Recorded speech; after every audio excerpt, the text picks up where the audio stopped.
Hello guys, solution is the best में आपका स्वागत है। आज मैं आपके साथ डिस्कस करने वाली हूँ BA programme 6 semester issues in 20th century world history 2 है ये 6 सेमेस्टर का। तो उससे रिलेटेड ये टॉपिक है। ये है यूनिट 1 में से, जिसमें जो है शीत युद्ध के बारे में बताना है, क्योंकि शीत युद्ध में जो है कोरिया और वियतनाम युद्ध के बारे में उसमें बताना था। तो वही टॉपिक आज मैं आपके साथ डिस्कस करने वाली हूँ।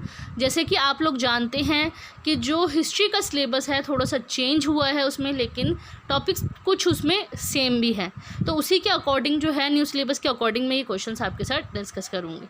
अगर आप मेरे चैनल पर नए हैं तो मेरे चैनल को सब्सक्राइब कर दीजिए और बेल आइकन को प्रेस कर दीजिए, ताकि इससे रिलेटेड जो इंपॉर्टेंट क्वेश्चंस है मैं आपको प्रोवाइड करवा सकूँ। तो चलिए वीडियो को स्टार्ट करते हैं। ये है यूनिट 1 में से। वैसे आप लोग अगर बुक में देखेंगे तो यूनिट 1 के 2 पार्ट्स हैं, जिसमें डिवाइड कर रखा है। एक है शीत युद्ध के बारे में, और उसकी जो है सेकंड पार्ट में उसके आयामों के बारे में, या शीत युद्ध के जितने भी प्रकार वगैरह हैं और उसकी विकास की विभिन्न प्रक्रियाओं के बारे में, और उसी में ही कोरिया और वियतनाम युद्ध के बारे में भी बता रखा है। अब देखिए न्यू सिलेबस में जो दे रखा है, जो कोल्ड वॉर का जब टाइम चल रहा था, कोल्ड वॉर किसके बीच चला था? अमेरिका और सोवियत संघ के बीच में। जैसे कि आप लोगों ने इस बारे में अपने पढ़ा भी होगा लास्ट सेमेस्टर में। तो जो इन दोनों के बीच में शीत युद्ध चला था ना, तो उसमें कुछ जो है इनके शीत युद्ध के विभिन्न चरण थे, जिसमें कोरिया और वियतनाम युद्ध को लेकर भी है। शीत युद्ध के जो समय रहा था, तो कोरिया और वियतनाम युद्ध क्या था, जिसमें अमेरिका और सोवियत संघ की जो मेंटालिटी थी, जो उनकी विचारधारा थी, उनको लेकर भी इसमें बहुत ज़्यादा लड़ाई झगड़ा युद्ध हुआ था, वियतनाम और कोरिया युद्ध। तो उसी से रिलेटेड टॉपिक है। अब ये जो है शीत युद्ध, सबसे पहला क्वेश्चन इसी में यही है कि जो शीत युद्ध है, शीत युद्ध से आप क्या समझते हैं? कोरिया और वियतनाम के संदर्भ में स्पष्ट कीजिए, और इसके कारणों को भी स्पष्ट कीजिए। तो ये क्वेश्चन घुमा फिरा के भी पूछा जा सकता है कि शीत युद्ध की अवधारणा बताइए, कोरिया और वियतनाम युद्ध क्या था उसके बारे में व्याख्या कीजिए, या कोरिया और वियतनाम के संदर्भ में शीत युद्ध की व्याख्या कीजिए। अब जो अमेरिका है और सोवियत संघ है, अमेरिका और सोवियत संघ के बीच में बहुत ज़्यादा लड़ाई झगड़ा हुआ था। द्वितीय विश्व युद्ध जब हुआ था, उसके बाद शीत युद्ध का दौर शुरू हुआ था। वैसे तो शीत युद्ध 1917 से ही स्टार्ट हो गया था अमेरिका और सोवियत संघ की विचारधाराओं के बीच में, लेकिन इसका वास्तविक रूप हुआ था द्वितीय विश्व युद्ध के बाद।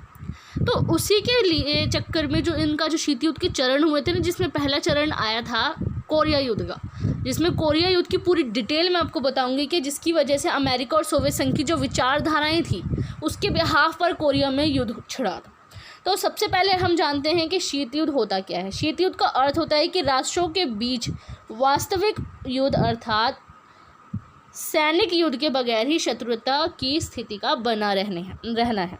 अब देखो कि जो शीत युद्ध होता है, शीत युद्ध होता है कि एक तरीके से उनके बीच में कोई लड़ाई झगड़ा नहीं हो रहा होता है, सैनिक युद्ध नहीं होता उनके बीच में कोई। जो लड़ाई झगड़े होते हैं इंटरनेशनल लेवल पर, जो बारूद वगैरह का यूज़ करते हैं, बंदूकों का इस्तेमाल करते हैं, तो उन सब चीज़ों की लड़ाई झगड़े ना होकर वो सिर्फ शत्रुता की स्थिति उनमें बनी रहती है। अगर इसे साधारण शब्दों में समझा जाए तो कि शीत युद्ध से हमारा अभिप्राय ऐसी अवस्था से है जब 2 या 2 से अधिक देशों के बीच स्थिति या वातावरण उत्तेजित और तनावपूर्ण हो, लेकिन वास्तव में कोई युद्ध ही नहीं हो रहा।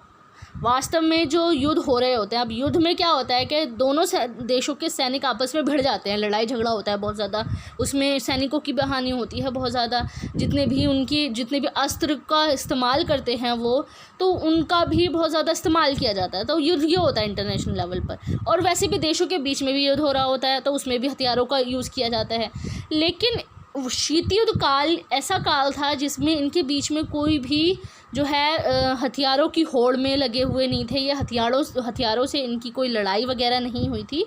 लेकिन ऐसा हुआ था कि इनकी जो है अपनी विचारधाराओं का आदान प्रदान ये लोग करते थे। कि ये लोग क्या करते थे कि अमेरिका और सोवियत संघ के बीच में क्या था कि अमेरिका पूंजीपति विचारधारा का था, और सोवियत संघ क्या था कि साम्यवादी विचारधारा को मानता था। तो साम्यवादी विचारधारा के जो लोग थे सोवियत संघ, वो अमेरिका को धमकाते थे, चिट्ठियाँ देते थे, लेटर्स देते थे उनको, और ये रेडियो के ज़रिए उन तक बात पहुँचाते थे। ये आपस में जो है इन लोगों की बातचीत होती रहती थी। उसी के बिहाफ पे शीत युद्ध का दौर चला था। और शीत युद्ध की उत्पत्ति हुई थी द्वितीय विश्व युद्ध के बाद हुई थी। और इस शब्द का प्रयोग कब हुआ था?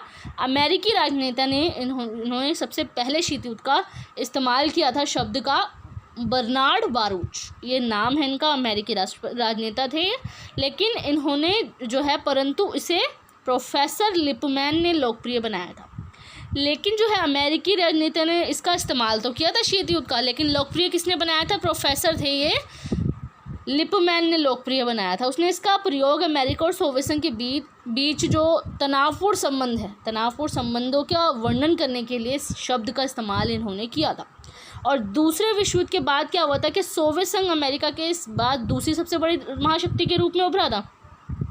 क्या हुआ था कि पहले विश्व युद्ध जब हुआ था 1914 से लेकर 1918 तक, 1914 से लेकर 1918 तक जो प्रथम विश्व युद्ध हुआ था, तो उसमें सोवियत संघ और अमेरिका जो थे वो इन्होंने मिलकर फासीवादी ताकतों को हराया था। लेकिन बाद में इनके बीच में जो विचारधाराओं को लेकर जो है द्वितीय विश्व युद्ध छिड़ा था, जिसमें द्वितीय विश्व युद्ध के बाद जो है सोवियत संघ एक महाशक्ति के रूप में उभरा। उसकी मेंटालिटी अलग थी, पूंजीवादी विचारधारा की मेंटालिटी अलग थी, तो इसी के बिहाफ इन देशों के बीच में मतभेद रहा था। तो ये दोनों जो महाशक्तियाँ थी वह वैचारिक रूप से विरोधी राजनीतिक व्यवस्थाओं का प्रतिनिधित्व करते थे, और इसलिए उनके बीच टकराव का होना स्वाभाविक था। ये ऑब्वियसली बात है कि अगर हमारी मेंटालिटी अलग होगी, अगर सामने वाला हमारे सामने बैठा हुआ है तो उसकी मेंटालिटी कोई और है और हमारी मेंटालिटी कोई और है, हम सोचेंगे कि हमारी मेंटालिटी ज़्यादा अच्छी है, वो सोचेंगे कि उनकी मेंटालिटी ज़्यादा अच्छी है, तो उनका प्रचार प्रसार होगा, उनकी तारीफ होंगी, तो हमें अच्छा नहीं लगेगा। या हाँ, अगर हमारी जो मेंटालिटी है उसको ज़्यादा इंपॉर्टेंस दी जाएगी तो सामने वाले को अच्छा नहीं लगेगा, तो इसकी वजह से हमारे बीच में लड़ाई हो सकती है। तो इसी के बिहाफ पर जो सोवियत संघ है और जो अमेरिका है उनके बीच में भी टकराव हुआ था।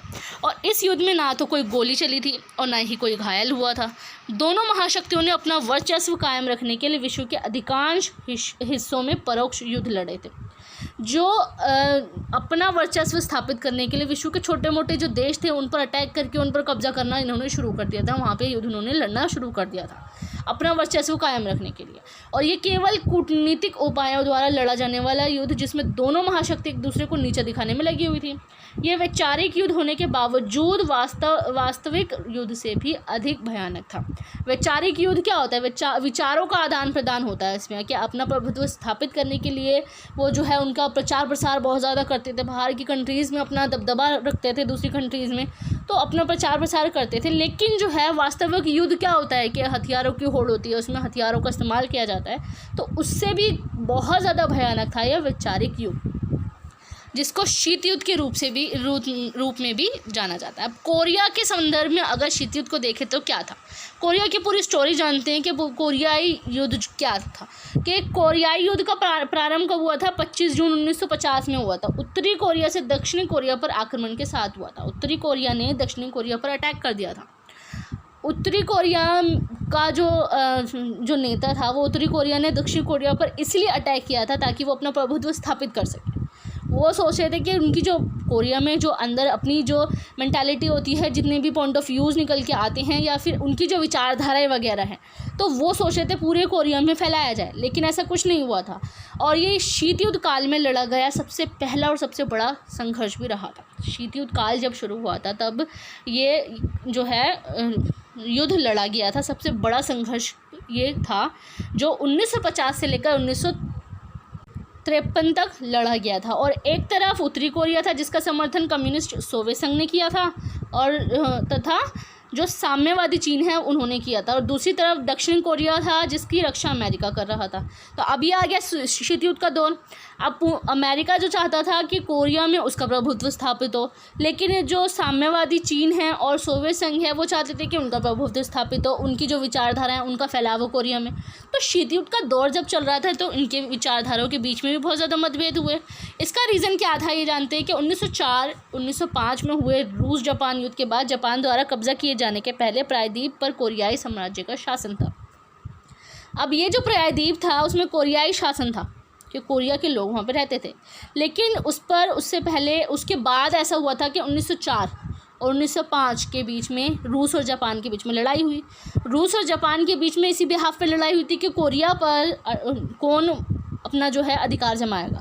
तो रूस हार गया था, उसमें जापान जीत गया था। 1904 और 1905 में जापान ने कब्जा कर लिया था और इस युद्ध में जापान की जीत हुई और उसने कोरिया पर अपना शासन करना शुरू भी कर दिया था। 1945 तक कोरिया शासन करना जापान का उपनिवेश था। 1945 तक समझ लो द्वितीय विश्व युद्ध जब शुरू हुआ था, मतलब एंडिंग थी उसकी द्वितीय विश्व युद्ध की, तब जापान ने उस पर कब्जा कर लिया था, वो उसका उपनिवेश बन गया था। और द्वितीय विश्व युद्ध जब समाप्त हुआ था, जापान युद्ध में शिकस्त हुआ था।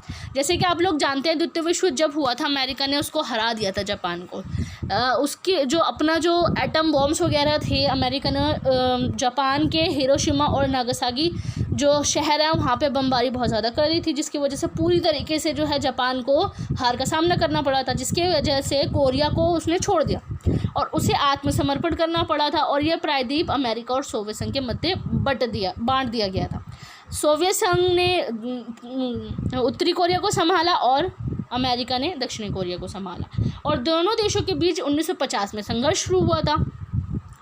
25 जून को उत्तर कोरिया के प्रमुख किम इल सुंग ने दक्षिण कोरिया पर आक्रमण कर दिया था। 1950 में, मैंने स्टार्टिंग में ही आपको बताया था कि 1950 में ही जो है उत्तरी कोरिया ने दक्षिणी कोरिया पर अटैक कर दिया था। और किम इल सुंग है कोरिया के जो राजनेता होते हैं एक तरीके से, वो क्योंकि ऐसा होता है ना कि उत्तरी और दक्षिणी दोनों बट गए थे, तो अलग अलग राजनेता बनाना, राष्ट्रपति बनाना बहुत ज़्यादा ज़रूरी होता है तो देश को संभालने के लिए। तो किम इल सुंग थे, वो उत्तरी कोरिया के राजनेता थे। उन्होंने दक्षिणी कोरिया पर आक्रमण कर दिया था क्योंकि दोनों ही प्रायद्वीप पर संप्रभुता का दावा करना चाहते थे। अब दोनों ही प्रायद्वीप क्या है, उत्तरी और दक्षिणी कोरिया। पहले तो ये कोरिया पूरा नाम था इसका, लेकिन ये दोनों बट गया था तब जब जापान ने इसको छोड़ा था। तो दोनों ही प्रायद्वीप मतलब कि उत्तर और दक्षिणी कोरिया पर वो अपना प्रभुत्व स्थापित करना चाहते थे, क्योंकि दोनों जिसके फलस्वरूप 1950 में कोरियाई युद्ध हुआ था और इस युद्ध में उत्तरी कोरिया को जीत मिली थी। लेकिन अमेरिका ने सोवियत की अनुपस्थिति का फ़ायदा उठाते हुए सुरक्षा परिषद में अन्य सदस्यों से उत्तरी कोरिया को आक्रमणकारी घोषित करवा दिया था। क्या हुआ था कि जो अमेरिका है, अमेरिका ने उसके बदले में उस पर अटैक नहीं किया था उत्तरी कोरिया पर, लेकिन जब जो उत्तरी कोरिया है, उत्तरी कोरिया ने जब उस पर अटैक किया था, जैसे कि ये देखो, अब ये कोई मैं मैप एज इट इज़ तो नहीं बता सकती, मैं आपको बताती हूँ कैसे। ये उत्तरी कोरिया है, नॉर्थ मान के चलो, नॉर्थ कोरिया। अब ये है साउथ कोरिया। अब उस साम्यवादी सरकार जो इसमें थी, साम्यवादी विचारधारा के लोग, इसने अटैक कर दिया था इस पर। अब अटैक करने की वजह से जो है अमेरिका ने उसको दोबारा से कोई उस पर अटैक नहीं किया था, उसका जवाब नहीं दिया था अमेरिका ने। लेकिन सुरक्षा परिषद जो है, सुरक्षा परिषद किसकी है, जो संयुक्त राष्ट्र संघ है उसका एक अंग है सुरक्षा परिषद, जो विश्व शांति को बनाए रखने के लिए इसकी महत्वपूर्ण भूमिका है। तो अन्य सदस्यों से उत्तरी कोरिया को आक्रमणकारी घोषित करवा दिया था अमेरिका ने, और सुरक्षा परिषद ने ये सिफारिश की थी कि यूएनओ के सदस्य कोरियाई गणराज्य को आवश्यक सहायता प्रदान करें, जिससे वह सशस्त्र आक्रमण का मुकाबला कर सके तथा उस क्षेत्र में शांति और सुरक्षा स्थापित की जा सके। अब सुरक्षा परिषद में जितने भी सदस्य इन्वॉल्व थे, उन्होंने अमेरिका की मदद करी इस रीज़न से, क्योंकि आक्रमणकारी घोषित कर दिया गया था सोवियत संघ। तो जिसकी वजह से जो है, जो कोरियाई गणराज्य है उसको आवश्यकता प्रदान करी थी किन्होंने, यूएनओ की जो अंग है सुरक्षा परिषद में जितने भी सदस्य राष्ट्र इन्वॉल्व हुए थे, उन्होंने अमेरिका का साथ दिया था। और जिसके बाद अमेरिका की मदद के लिए 15 सहयोगी देशों ने की जो सेना थी वो वहाँ पहुँची थी दक्षिणी कोरिया में, और अमेरिका के प्रत्येक सैन्य हस्तक्षेप के कारण उत्तर कोरिया को पीछे हटना पड़ा था और जीती हुई बाजी भी वो हार गया था। और उत्तरी कोरिया को चीन का समर्थन प्राप्त था। चीनी सैनिकों के मोर्चा खुलने के बाद अमेरिकी सैनिकों को ज़्यादा नुकसान उठाना पड़ा था। अब क्या हुआ था कि सोवियत संघ ने तो अपने कदम पीछे कर लिया था, लेकिन जो है इसके बाद चीन ने अपना समर्थन देना शुरू किया था उत्तरी कोरिया को। तो अपना जब इसने मोर्चा खोला था तो अमेरिका सेना को भी बहुत ज़्यादा नुकसान हुआ था, और उत्तरी कोरिया को चीन और सोवियत संघ से मिलने वाली सप्लाई लाइन का काटना बहुत ज़रूरी हो गया था। सप्लाई लाइन का जो काटना था इसका बहुत ज़्यादा ज़रूरी हो गया था। और इसके बाद अमेरिका ने धरती को जला देने वाली अपनी युद्ध नीति पर अमल करने का फैसला भी किया था। इसी लम्हे से उत्तरी कोरिया को शहरों और गाँव के ऊपर से रोज़ाना बम विमान मंडराने लगे, और देखते देखते वहाँ के शहर और गाँव मलबे के ढेर में बदल गए थे। क्योंकि अमेरिका जो है आधुनिक यंत्रों का इस्तेमाल करता था। उसके बमबारी जो है वो समझ लो आधुनिक रूप से बने हुए थे, बहुत ज़्यादा उनके जितने भी हथियार थे। तो जिसके बिहाफ पे जो एटम बम्स वगैरह होते थे वो उत्तरी कोरिया पर बहुत ज़्यादा उन्होंने बमबारी करी थी। रोज़ाना उसमें विमान क्या होते हैं कि जितने भी हेलीकॉप्टर्स होते हैं, जितने भी प्राइवेट प्लेन्स होते हैं, वो उनके थ्रू बम वगैरह गिराते थे शहरों पे, और शहर और गांव जो थे वो मलबे के ढेर हो गए। भारत के अनेक प्रयास के बावजूद क्या हुआ था कि दोनों पक्षों को जून 1900 अध्यक्ष कृष्ण मेनन द्वारा युद्धबंदी पर सहमति हुई थी और लड़ाई में बंदी बनाए गए सैनिकों की अदला बदली का फॉर्मूला तैयार हो पाया था। अब क्या होता कि भारत की भूमिका इसमें निभाई गई थी। अब भारत की भूमिका क्या थी कि जो भारतीय राजदूत थे, यूएनओ कमीशन के अध्यक्ष भी थे वो कृष्ण मेनन, ये भारतीय राजदूत भी थे, भारत से थे, बिलोंग करते थे, और जो है यूएनओ कमीशन के अध्यक्ष भी रह चुके थे। तो उन्होंने युद्धबंदी पर सहमति जताई थी। अब क्या था कि दोनों ही देशों में, अब उत्तरी कोरिया हो गया और दक्षिणी कोरिया हो गया, दोनों ही देशों के आपस में वहाँ पे जितने भी सैनिक थे उन्होंने अपने अपने मतलब दूसरे सैनिकों को अपने कब्ज़े में ले लिया था। तो उनकी अब अदला बदली करने के लिए भी इन्होंने बहुत ज़्यादा महत्वपूर्ण भूमिका निभाई थी भारत ने, जिसे संयुक्त राष्ट्र संघ और सोवियत संघ ने स्वीकार किया था। और इसके अलावा दोनों के बीच सीमा को लेकर विवाद था, जिसको लेकर भारत में दोनों गुटों को समझाने का प्रयास भी किया था। अब देखो, पहला तो समझौता क्या था कि कृष्ण मेनन ने उन्होंने उन दोनों ही देशों को एक साथ लाने में महत्वपूर्ण भूमिका निभाई थी, अमेरिका और सोवियत संघ को 1953 में। तो क्या हुआ था कि दो चीज़ें इसमें इन्वॉल्व थी, क्योंकि भारत तो किसी के भी साइड नहीं ले सकता था, क्योंकि भारत ने गुटनिरपेक्षता की नीति अपनाई थी। तो उसी नीति को अपनाते हुए उसने सिर्फ जो है जहाँ पे जो कोरिया में युद्ध लड़ा जा रहा था तो वहाँ पे सर्विस दी थी, किस बिहाफ पे, क्योंकि एम्बुलेंसेस वगैरह वहाँ पे भेजी गई थी, जिसके थ्रू जहाँ वहाँ पे आम नागरिक या फिर जो सैनिक वगैरह घायल हुए थे तो उनको जो है फर्स्ट एड दी जाए, उनको जो प्राथमिक चिकित्सा है उनको प्रदान की जाए। तो इसी के बिहाफ पे, ताकि वो दोनों ही गुटों में शामिल नहीं हुआ, क्योंकि अमेरिका का साथ देता भारत तो सोवियत संघ बुरा मान जाता, सोवियत संघ का साथ देता भारत तो अमेरिका बुरा मान जाता। तो इसी के चक्कर में उसने गुट निरपेक्षता की नीति निभाई थी, और इसी के साथ ही दोनों गुटों को समझाने का प्रयास भी किया था। तब दोनों गुटों ने उसी सीमा को स्वीकार किया जिसे वो बदलना चाह रहे थे। अब जो है कोरिया को की सीमाओं को ये लोग चेंज करना चाह रहे थे कि अब ये है उत्तरी कोरिया। मेरे को नक्शा तो बनाना नहीं आता, मैं वैसे बता रही हूँ।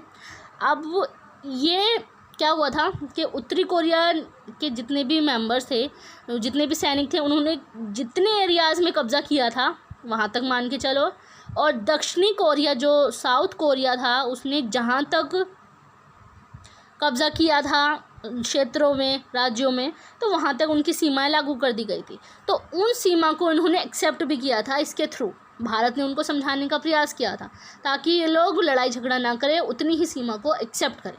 और इसके अलावा भारत ने गुटनिरपेक्षता की नीति को अपनाते हुए अपनी निजी सेना की मेडिकल कोर की एक टुकड़ी भेजी थी ताकि युद्ध में घायल लोगों की मदद हो सके। अतः भारत तथा कुछ अन्य शांति प्रिय राष्ट्रों के पहल के कारण 1953 में दोनों पक्षों के बीच युद्ध विराम संधि हुई थी, और इसी के साथ कोरिया युद्ध को यूएनओ रोकने में सफल भी रहा था, क्योंकि यूएनओ के सिफारिश के दौरान ही भारत ने इनकी मदद के लिए जो है टुकड़ी भेजी थी। किस चीज़ की?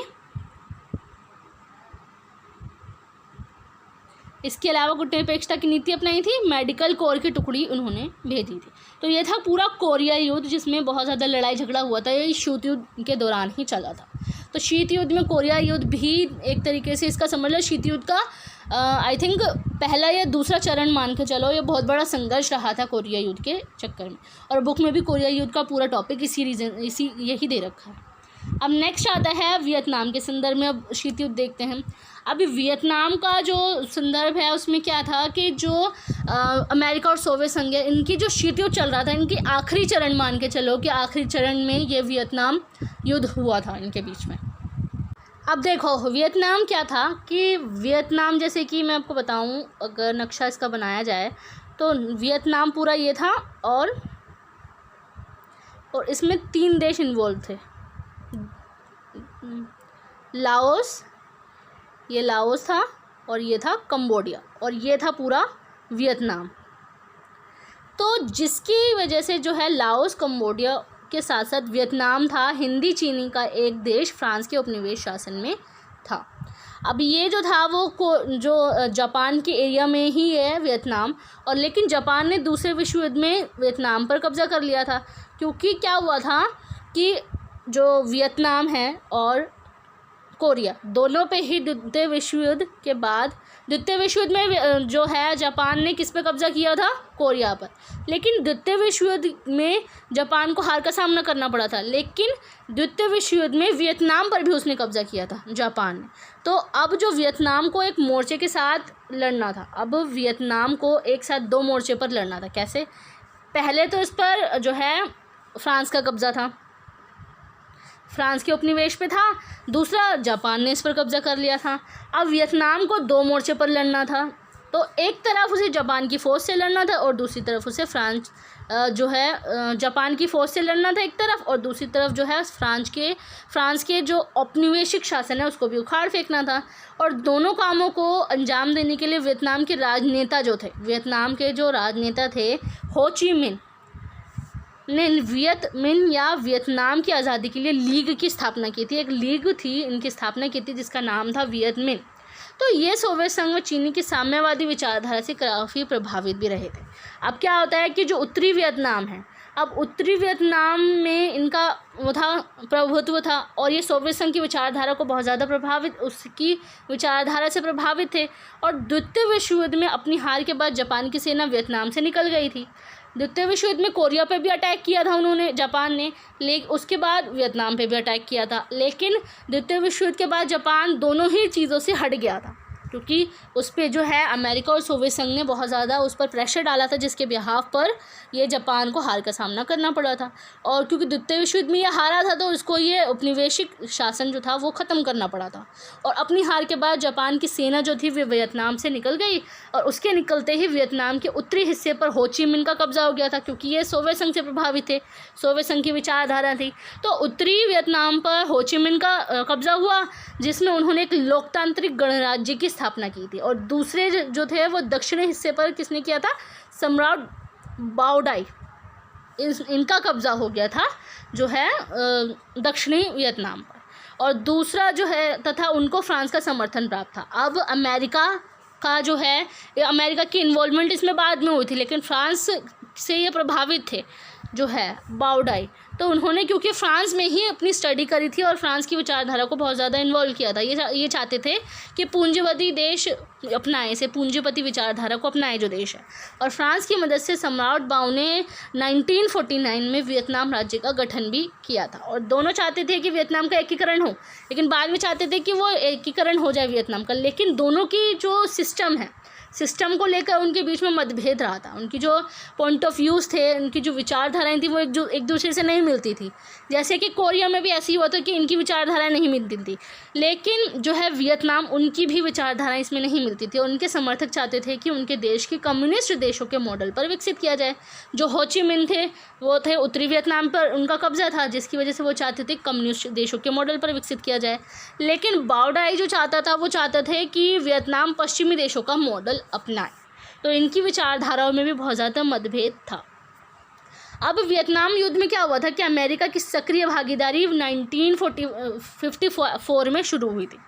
हो की साम्यवादी सेना का उत्तरी वियतनाम पर कब्जा होने के बाद उत्तरी और दक्षिणी भाग की सेनाओं के बीच युद्ध शुरू हुआ था। इस बीच क्या हुआ था कि इनके बीच में युद्ध शुरू हुआ कि वो सोच रहे थे कि वो उस पर कब्जा कर लें या जो है दक्षिणी वियतनाम पर, और दक्षिणी वियतनाम चाहता था कि वो उत्तरी वियतनाम पे कब्जा कर लें, अपनी मेंटालिटीज़ का जो है वो अपनी जो विचारधारा हैं उनका प्रचार प्रसार करे।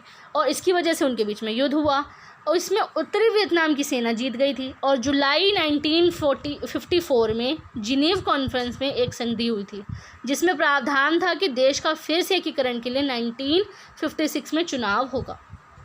अब क्या हुआ था कि जो जुलाई 1954 में जिनेव कॉन्फ्रेंस में एक संधि हुई थी, जिसमें यह प्रावधान जारी किया गया था कि जो है 1956 में एक फिर से चुनाव होगा वियतनाम के एकीकरण का। और 1955 में नो दिन डीएम, ये एक नाम है, इनके राजनीतिज्ञ ने सम्राट बाओ का तख्ता पलट कर दिया था। अब सम्राट बाओ जो थे वो जो है जो युद्ध हुआ था इनके बीच में वियतनाम युद्ध में हार गया था। लेकिन उसके बाद इसके एकीकरण के लिए ये प्रावधान जारी किए गए थे 1956 में चुनाव होंगे। लेकिन उससे पहले ही 1955 में नोदिन डियम थे, एक राजनीतिज्ञ थे, पॉलिटिशियन थे, इन्होंने सम्राट बाओ का तख्ता पलट कर दिया और वहीं वियतनाम गणराज्य की सरकार के GVN के राष्ट्रपति बन गए थे। इस दौरान GVN को दक्षिण वियतनाम के नाम से भी जाना जाता है। अब ये जो है GVN वो दक्षिण वियतनाम के नाम से भी इनको जाना जाता है। और क्योंकि ये जो वियतनाम वॉर था वो पूरे 20 साल तक चला था, 1955 से लेकर पूरा 1975 तक ये चला था। अब देखो, अब काफ़ी बच्चे कंफ्यूज होंगे कि 1954 में भी ये युद्ध लड़ा गया था उत्तरी वियतनाम और दक्षिणी वियतनाम में। ये जो वियतनाम था वो 1954 में इनके बीच में लड़ाई तो हुई थी, लेकिन उत्तरी वियतनाम और दक्षिणी वियतनाम के बीच में। लेकिन 1955 से लेकर 1975 तक ये युद्ध चला था शीत युद्ध काल में। शीत युद्ध काल में इसलिए चला था क्योंकि अमेरिका और सोवियत संघ की विचारधाराएं इसमें इन्वॉल्व हुई थी, तो ये 20 साल तक इसका जो युद्ध था वो चला था। और इसी बीच जो था वो दुनिया भर में शीत युद्ध जोर पकड़ने लगा था। अमेरिका ने शीत युद्ध के मद्देनज़र सोवियत संघ के सहयोगी के खिलाफ अपनी पॉलिसी को काफ़ी सख्त कर दिया था। जो इनकी पॉलिसी थी, क्योंकि जो अमेरिका है वो नहीं चाहता था कि उत्तरी वियतनाम की तरह जो है दक्षिणी वियतनाम पे भी सोवियत संघ का कब्जा हो, उनकी विचारधाराओं का प्रचार प्रसार हो। तो उसी के चक्कर में साम्यवाद का प्रसार को किसी भी हाल में रोकना चाहता था। इसलिए 1955 में अमेरिका के राष्ट्रपति ने दक्षिण वियतनाम के पुरजोर सहायता करने की कसम खाई है। अब मैंने जैसे कि बताया अमेरिका की इन्वॉल्वमेंट हुई 1955 में, तो उसी के बाद से समझ लो इसका युद्ध होना शुरू हुआ था शीत युद्ध काल में। अब देशों के बीच में लड़ाई झगड़ा आम बात तो होती है, लेकिन जो ये महाशक्तियाँ थी जो उभर के आई थी, तो इनकी विचारधाराओं का जो लड़ाई हुई थी शीत युद्ध के दौर में हुई थी। तो इनको मान के चलो ये 20 साल तक चला था, ये 1975 तक। और अमेरिका के राष्ट्रपति ने दक्षिण वियतनाम को सहायता दी और दक्षिण वियतनाम की सरकार को अमेरिकी सेना ने हथियार मुहैया कराए थे। अमेरिकी सेना ने जो है वो उनको हथियार भी दिए थे और दक्षिणी वियतनाम को प्रशिक्षण भी दिया था। प्रशिक्षण होता है ट्रेनिंग वगैरह भी दी थी। और उत्तरी वियतनाम तथा दक्षिणी वियतनाम के साथ सशस्त्र लड़ाई शुरू हो गई थी, क्योंकि इसमें सोवियत संघ और रूस की विचारधारा इन्वॉल्व हुई थी और जो है दक्षिण वियतनाम में अमेरिका का समर्थन प्राप्त था। लेकिन अमेरिकी सैनिक 1954 में वियतनाम में पहुंच गए थे, लेकिन 800 उनकी सैनिक की जो तादाद थी वो 800 थी, 800 से कम। लेकिन 1962 में तादाद 9000 हो गई थी। उनको ट्रेनिंग वगैरह दी गई, वियतनाम वगैरह दक्षिणी वियतनाम के जितने भी सैनिक वगैरह थे। और अगस्त 1964 में अमेरिका के 2 जहाज़ों पर टोंकिन की खाड़ी में हमला हो गया था। किसने करा था? उत्तरी वियतनाम ने। उत्तरी वियतनाम ने इसलिए किया था क्योंकि वो चाहते थे, हो ची मिन्ह जो थे वो चाहते थे कि वो दक्षिणी वियतनाम पे कब्जा हो उनका और उनकी विचारधारा का प्रचार प्रसार किया जा सके। तो अमेरिका पे उनका जो है वो कब्जा करने लगे। उन पर जो टोंकिन की खाड़ी में हमला कर दिया था अमेरिका के 2 जहाज़ों पर, और टोंकिन की खाड़ी थी दक्षिणी वियतनाम में। तो इनकी जो जहाज़ थे उन पर कब्जा उसको हमला कर दिया।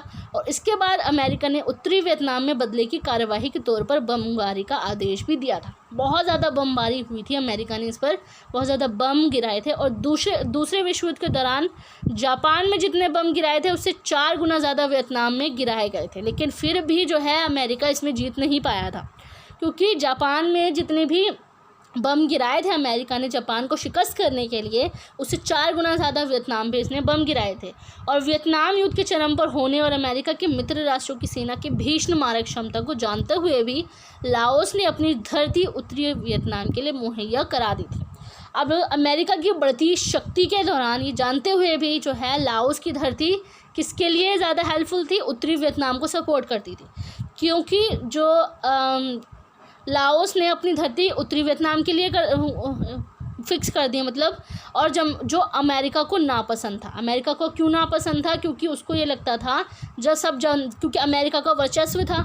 अमेरिका के वर्चस्व को जानते हुए भी जो है जो लाओस ने उसकी मतलब ज़रिया बना दिया था दक्षिण अमेरिका तक पहुंचने के लिए, उन पर अटैक करने के लिए। तो उनके लिए वो एक तरीके से ज़मीन तैयार कर दी गई थी। और इस एक निर्णय ने लाओस के भविष्य को बारूद के ढेर में के नीचे हमेशा के लिए दबा दिया था। उस पर बहुत ज़्यादा अटैक किए थे इसको ख़त्म करने के लिए, और उत्तरी अमेरिका पर अटैक करने के लिए, उनको अपने कब्ज़े में लेने के लिए अमेरिका ने बहुत ज़्यादा बमबारी वगैरह भी करी थी, लेकिन इनकी जो कोशिशें वगैरह थी वो उत्तरी वियतनामियों को जीतने में असफल रहा था, क्योंकि भले ही उत्तरी वियतनाम में आधुनिक हथियार का अभाव था, आधुनिक हथियार यूज़ नहीं करते थे वहाँ पे क्योंकि हथियारों की कमी थी उसमें, लेकिन वो एक तकनीक को जानते थे, गोरिल्ला तकनीक। गोरिल्ला तकनीक क्या थी कि गोरिल्ला तकनीक ये थी कि जैसे ज़मीन है, क्योंकि ये दलदल इलाका था, पेड़ पौधे जंगल वगैरह बहुत ज़्यादा थे, दलदली इलाका था, तो इसी के बिहाफ पे जो उत्तरी वियतनाम के जो सैनिक थे वो ज़मीनों के नीचे गड्ढा बना के उसमें छुपते थे और उसके ऊपर पेड़ वगैरह डाल देते थे। तो गोरिल्ला युद्ध के नाम से भी इस वॉर को जाना जाता है। वहीं से ही ये लोग जो है अमेरिकी सेना पर अटैक करते थे, और इसी गुफा में अगर कोई अमेरिकी सेना अगर आ भी जाता था तो वो ज़िंदा वापस नहीं जा पाता था, और इसी के चलते जो है अमेरिका ने बहुत ज़्यादा बमबारी भी करी थी, लेकिन उन तक जो है इन बमों का कोई असर भी नहीं हुआ था, जिससे वह गुफाओं और ज़मीन के नीचे छुपकर हमला करते थे। और अमेरिका ने वियतनाम पर काफ़ी बमबारी करी थी, और उसने अपनी हदों को पार करते हुए उसने वियतनाम पर रासायनिक हथियारों से भी हमला किया था। रासायनिक हथियार क्या थे? एक था नैपम केमिकल। ये नैपम केमिकल ये था क्योंकि वो था सारे जंगल एरिया, तो ये केमिकल का इस्तेमाल उसने ये किया था कि विमानों से वो केमिकल छिड़के थे पूरे जंगलों में, ताकि जो है सारे जंगलों में भीषण आग लग जाती थी इसके थ्रू। और दूसरा जो था हथियार का इस्तेमाल किया था रासायनिक हथियार का, एजेंट ऑरेंज, जिसके तहत ये ऑरेंज कलर का एक छिड़काव किया था केमिकल का, जिसकी वजह से सारे पेड़ पौधे बिल्कुल सूख के मतलब टूट के नीचे बिखर जाते थे, खाली पेड़ की टहनियाँ बचती थी, जिसकी वजह से जो वियतनाम के सैनिक थे उनको ढूंढना आसान हो जाता था। लेकिन जो है इसके बावजूद अमेरिका की ज़मीनी सेना जो थी वो जवाब दे चुकी थी। कैसे? क्योंकि अमेरिका सेना जो ये जितनी भी चीज़ों का इस्तेमाल अमेरिका ने किया था, तो अमेरिका ने सिर्फ ज़मीन पर ही इसका इस्तेमाल किया था, ज़मीन पर ही अटैक हुआ था, बमबारी वगैरह हुई थी, लेकिन ज़मीन के नीचे रहने वाले जितने भी सैनिक थे उन पर कोई भी असर नहीं हुआ था, जिसके बिहाफ पर जो है अमेरिका की ज़मीनी सेना थी, अब जो सेना जो अटैक कर रही थी, बमबारी वगैरह जो हथियारों का इस्तेमाल वगैरह कर रही थी, वो जवाब दे चुकी थी, और उस पर सैनिकों को वापस बुलाने का दबाव भी बना हुआ था। उस पर सैनिकों का दबाव क्यों बना हुआ था? क्योंकि जो अमेरिका के खुद के देश ही सैनिकों को वापस बुलाने के लिए उन पर दबाव डाल रहे थे, इसीलिए क्योंकि उनको ये भी लग रहा था कि अमेरिका जीत नहीं सकता, इतनी बमबारी के बाद भी जो है उत्तरी वियतनाम दक्षिणी वियतनाम पर अटैक करे जा रहा है, और जो है अमेरिका के सैनिक मारे जा रहे हैं। तो इसकी वजह से वहाँ की जो सेना थे उन्होंने प्रदर्शन करना शुरू कर दिया था, और उनको वापस बुलाने के लिए उन पर जोर भी दिया था। और आखिरकार 1973 में अमेरिका और उत्तरी वियतनाम के बीच एक शांति संधि हुई थी, और इस संधि के साथ ही युद्ध का अंत भी हुआ था। एक संधि हुई थी इनके बीच में, और इसी के तहत अमेरिका की जितने भी सैनिक थे उनको वापस बुला लिया गया, और उनके बीच में शांति संधि हुई थी, और वियतनाम युद्ध इसी के साथ ही ख़त्म हुआ था। वियतनाम युद्ध तो ख़त्म हो गया था, अमेरिका ने अपने सैनिक को वापस तो बुला लिया था, लेकिन उत्तरी वियतनाम और दक्षिणी वियतनाम के बीच में युद्ध जारी ही रहा था अपनी अपनी मेंटालिटीज़ को लेकर। अब वो उत्तरी वियतनाम और दक्षिणी वियतनाम में आपस में वो लोग लड़ें, जो भी करें वो उनकी मर्ज़ी है। तो ये था पूरा टॉपिक जो है कोरिया और वियतनाम के संदर्भ में जो शीत युद्ध का दौर चला था, उसके बीच में ये दो युद्ध लड़े गए थे, कोरिया का युद्ध भी और वियतनाम का युद्ध भी। एक में जो है अमेरिका जीत गया था कोरिया के युद्ध में, लेकिन दूसरा जो वियतनाम युद्ध था उसमें अमेरिका हार गया था।